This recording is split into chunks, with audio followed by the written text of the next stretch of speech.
আওয়ামী লীগ, অন্তর্বর্তীকালীন সরকার ব্যর্থতাটা এখন বিএনপির ঘাড়ে এসে পড়েছে। বিএনপি ইতিমধ্যে অনেক পদক্ষেপ নিয়েছে, তারপরেও যে প্রসঙ্গটি আমরা নির্মূল করেছিলাম, হামটা কিন্তু আমাদের দেশে একটি নির্মূল হওয়া প্রসঙ্গ ছিল, সেটি ব্যর্থতার কারণে আমরা তার মুখোমুখি হয়েছি। সরকার অত্যন্ত জরুরি ভিত্তিতে সিরিয়াসলি এই প্রসঙ্গটি গ্রহণ করেছে। আমার মনে হয় এই ক্ষেত্রেও ফার্মাসিস্টদের অত্যন্ত দক্ষ ভূমিকা এবং সেবামূলক ভূমিকার একটি অংশ হিসাবে তারাও, আমার মনে হয় অনেক ফার্মেসি হয়তো দেখা গেল 7টা 8টা 10টার মধ্যে বন্ধ করত, এই হামজদিনের কারণেও অনেকে সারা রাত হয়তো তারা সার্ভিস দিচ্ছেন। আমাদের জাতীয় দায়িত্ব হিসাবে এই ভূমিকাটা সবাইকে নিতে হবে। বন্ধুরা, একটা মহল আছে যারা মিথ্যা ছাড়া অন্য কোনো ভালো জিনিস চিন্তা করতে পারে না। নাম বললে আপনারা সবাই চিনবেন। কখনোই তারা মানুষের আস্থা বিশ্বাসের সঙ্গে থাকতে পারে নাই বলে তারা সরকারে যাওয়া তো দূরে থাক, উল্লেখযোগ্য কোনো মানুষের সমর্থনও পেত না। এরা ইসলামকে ব্যবহার করে ইসলামের বিরুদ্ধে ভূমিকা পালন করে। এরা এমনই একটি অংশ রাজনীতিতে, মিথ্যা ছাড়া এদের আর কিছু নাই, সেটি হচ্ছে জামাতে ইসলামী। যারা জামাত এবং ইসলামকে নিয়ে এক ধরনের ব্যবসা করে।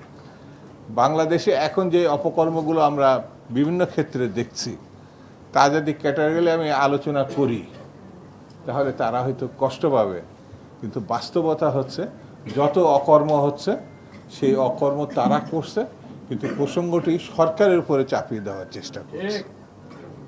আমি পরিষ্কার করে বলি,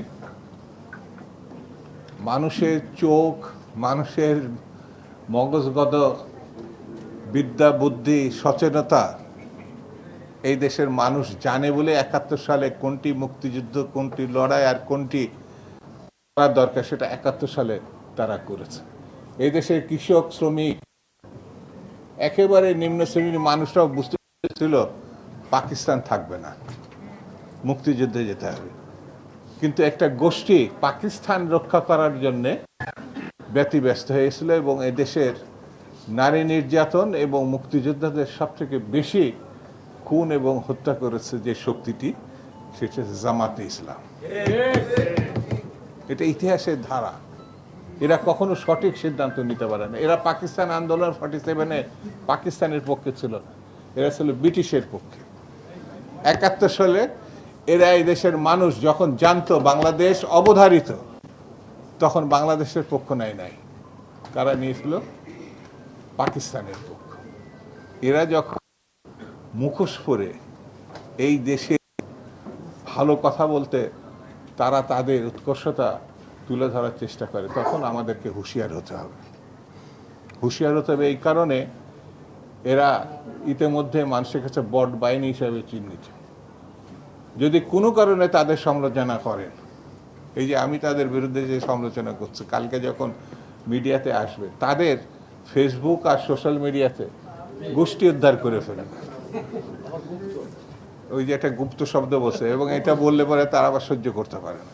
ইউনিভার্সিটি এখানে জুয়েল যেমন আছে, আমাদের সাবেক ছাত্র নেতারাও আছে, তারা মনে করছিল যে বিশ্ববিদ্যালয়গুলো তারা দখল করেছে।